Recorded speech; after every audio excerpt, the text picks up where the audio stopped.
তাই তো আসলে তো দুঃখের পরে সুখ। এজন্য কষ্ট যখন পাবেন, অসুস্থ যখন হবেন, ওইখানেও আনন্দ করবেন, কারণ সামনে আরাম আসতেছে। সুবহানাল্লাহ পড়েন।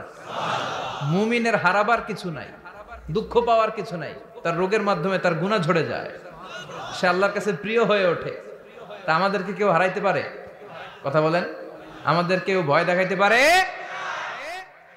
মোটিভেশনাল সূরা, সূরাতুল ইনশিরাহ আর সূরাতুদ দুহা। এখানে অনেক হিউজ মোটিভেশন আছে। যারা হতাশ, যাদের জীবন ভাল লাগে না, মরে যেতে মনে চায়, গার্লফ্রেন্ড গালি দিছে, আছে না নাই? আবার বয়ফ্রেন্ড গার্লফ্রেন্ডের গালি দিছে, এ ওড়না পেঁচায়া ফ্যানের মধ্যে ঝুলে আত্মহত্যা করে। কত বড় পাগল তুই, মরলি কেন? গালি দিছে তো কি হয়েছে? হ্যাঁ, বুঝতে চায় না, হতাশ হয়ে যায়। আর বয়স কম তো, ইচড়ে পাকা, অল্পতে কাবু হয়ে যায়। এই সূরাগুলো পড়ে না। এখানে আশার বাণী আছে। আজকে আমি জানি কথা শোনাবো আপনাদেরকে, শুরুতে আগে সংক্ষেপে বলে দিই। এই সূরার মূল কথা হচ্ছে, মানে সেন্ট্রাল থিম বা সাবজেক্ট ম্যাটার, সূরাতুদ দুহার কেন্দ্রীয় আলোচ্য বিষয় হচ্ছে নিরাশ হবেন না, হতাশ হবেন না, হাল ছাড়বেন না, ভরসা রাখবেন কার উপর? মুমিনরা নিরাশ হয়, হতাশ হয়, হাল ছাড়ে নাকি ভরসা রাখে? কার উপর ভরসা? কার উপর ভরসা থাকবে? একজনের উপর। চিল্লায় বলেন, তিনি কে? Never lose hope, you will find your way. তুমি তোমার পথ খুঁজে পাবে। আমাদেরকে পথ দেখায় কে? এজন্য সূরাতুদ দুহার কেন্দ্রীয় আলোচ্য বিষয় হচ্ছে হতাশ হওয়া যাবে না, নিরাশ হওয়া যাবে না, হাল ছাড়া যাবে না, ভরসা রাখতে হবে একজনের উপর। চিৎকার করে বলেন, তিনি কে? হতাশ যারা, ফ্রাস্ট্রেটেড, আপসেট পিপল, তাদের জন্য, হতাশ ব্যক্তিদের জন্য এই সূরাটা একটা আলোকবর্তিকা, একটা আলোর মশাল। এই সূরাটা পড়লেই হতাশ ব্যক্তিরা মনে শান্তি পায়, আশা ফিরে পায়, দিক ফিরে পায়। ঠিক কিনা? এই সূরাটা নাজিল হওয়ার একটা ব্যাকগ্রাউন্ড আছে, শুনবেন। বিষ্ণু ঈসা ইসলামের কাছে যখন ওহী নাজিল হতে শুরু করলো, বিষ্ণু ঈসা ইসলাম ওহীর কথাগুলো পৌঁছে দিতে লাগলেন। যাই নাজিল হতো বিষ্ণুনবী পৌঁছে দিতেন। বিশ্বনবী সাহাবাদের কাছে শেয়ার করে দিতেন, যেটাই নাজিল হতো তিনি পৌঁছে দিতেন, যেটাই। কারণ আল্লাহর আদেশ, ইয়া আইয়ুহার রাসূল বাল্লিগ মা উনজিলা ইলাইক। ও নবী, আপনার কাছে আমি ওহী থেকে যা নাজিল করি সব পৌঁছে দেন, একটাও গোপন করা যাবে? আল্লাহর কাছ থেকে বিশ্বনবী যে সমস্ত মেসেজ, ইনফরমেশন, তথ্য, রেভেলেশন ওহী পেয়েছে, একটাও কি বিশ্বনবী গোপন করেছে? সব প্রকাশ করে গিয়েছে, সব শেয়ার করে গিয়েছে। বিশ্বনবী শেয়ার করতে লাগলেন। সকালে যা নাজিল হয় শেয়ার করেন, দুপুরে নাজিল হয় শেয়ার করেন, রাতে নাজিল হয় শেয়ার করেন, শেয়ার করতে লাগলেন। কিন্তু কি অবাক করা কাণ্ড, হঠাৎ করে এই ওহী আসার ধারাবাহিকতা আল্লাহ বন্ধ করে দিলেন।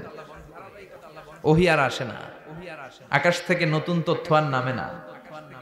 ঘটনা কি? ওহী আসে না কেন? তথ্য আসে না কেন? জিব্রাইল আসে না কেন? কোন বর্ণনায় এসেছে 15 দিন, কোন বর্ণনায় 1 মাস, 3 মাস, এমনকি 6 মাস পর্যন্ত বর্ণনা পাওয়া যায় যে বিশ্বনবীর কাছে 6 মাস ওহী আসে নাই। বিশ্বনবী তো অবাক, ঘটনা কি? ওহী নামে না কেন? আর ওহী না আসলে তো বিশ্বনবী শেয়ার করতে পারে না। এতদিন যা আসতো বলে বেড়াতো, এখন আসেও না, বলতেও পারে না। কাফির মুশরিকরা বিশ্বনবীর গালি দিতে শুরু করলো, মুহাম্মদের রব মুহাম্মদের ভুইলা গেছে, মুহাম্মদের আল্লাহ মুহাম্মদের ছেড়ে দিয়েছে। বিশ্বনবীর চাচি আবু লাহাবের স্ত্রী উম্মে জামিল বলতে শুরু করলো, কি মুহাম্মদ, তোমার শয়তানটা তোমার কাছে আসে না? না, শয়তান দ্বারা তিনি জিব্রাইলকে বুঝিয়েছেন যে তোমার জিব্রাইল তোমার কাছে আসে না। এভাবে সবাই গালমন্দ করতে শুরু করলো যে মুহাম্মদের আল্লাহ মুহাম্মদকে ভুলে গিয়েছে। বিষ্ণু ঈসা ইসলাম নিজেও হতাশ হয়ে গেলেন। কি রে, ওহী আসে না কেন? আমার কোনো ভুল হচ্ছে না তো? আমার কোনো অপরাধ হয়ে গেল না তো? আল্লাহ কি আমার উপর অসন্তুষ্ট হয়েছেন? আল্লাহ কি আসলেই আমারে ভুলে গেছেন? আল্লাহ কি আমাকে ত্যাগ করেছেন? তিনি কি আমার উপর রেগে আছেন? আমরাও মাঝে মাঝে এরকম হতাশ হয়ে পড়ি। এরকম হতাশ লোক আছে না নাই? কিরে, আমার দোয়া কবুল হয় না কেন? আল্লাহ আমার ডাকে সাড়া দেয় না কেন? আমার জীবনে এত দুঃখ কেন? আমার জীবনে তো ভালো কিছু হয় না, খালি সব কষ্ট আমার কেন? এরকম আছে না নাই? এরকম হতাশদের জন্য এই সূরাটা একটা আলোকবর্তিকা, মোটিভেশনাল সূরা। আলহামদুলিল্লাহ পড়েন। বিশ্বনবীকে আল্লাহ আশ্বস্ত করলেন আর এই সূরাটা নাজিল করলেন আর বললেন, ওয়াদ-দুহা, ওয়াদ-দুহা। দুহা মানে আলো, দুহা মানে আলো, প্রভাতের সূর্য কিরণের শপথ। Look up, the sunlight, it's a very beautiful day out there. ও নবী হতাশ হবেন না, বেরোন, সকালের সূর্যটা কত সুন্দর, কি ঝলঝলে পৃথিবী, ফকফকে আর তকতকে, দেখলেই মনটা ভরে যায়, ঠিক কি না? দোহা, দোহা মানে আলো, আশার আলো, সম্ভাবনার আলো। আমাদের জীবনে আলোর দরকার আছে না নাই? আলো না থাকলে আমরা বাঁচতে পারবো? আলো লাগে বড় ভালো। এই আজকে আলো না থাকলে আমার দেখা যাইতো? এজন্য কোরআনকে আল্লাহ আলো বলেছেন। কোরআনকে কি বলেছে?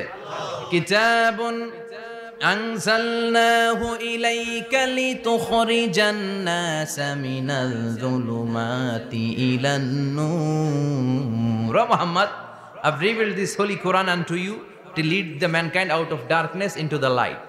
অন্ধকার থেকে লাইট, লাইট মানে কি? আলো, আলোর দিকে নেয়ার জন্য কোরআন পাঠিয়েছি। আবার বিশ্বনবীকেও আল্লাহ নূর, নূরের সাথে তুলনা করেছেন।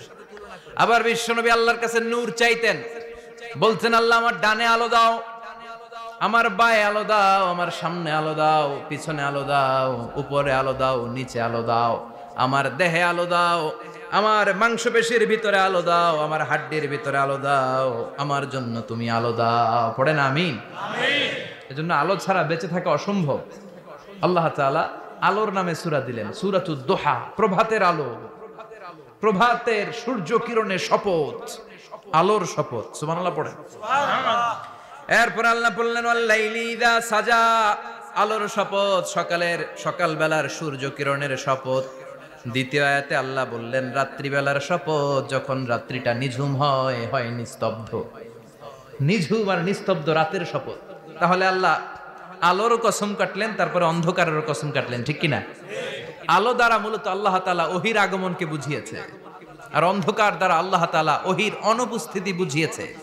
এটা দিয়ে আল্লাহ বুঝাতে চাইলেন, ও নবী, কাফির মুশরিকরা আপনারা গালি দেয়, ওরা বলে যে আমি আপনারে ভুলে গেছি, আমি আপনারে ত্যাগ করেছি, আমি আপনার প্রতি অসন্তুষ্ট। না না, আমি ইচ্ছা করে ওহি পাঠাই না, কারণ সব সময় আলো থাকলে ভাল লাগে না, কিছু সময় অন্ধকারের দরকার আছে না নাই?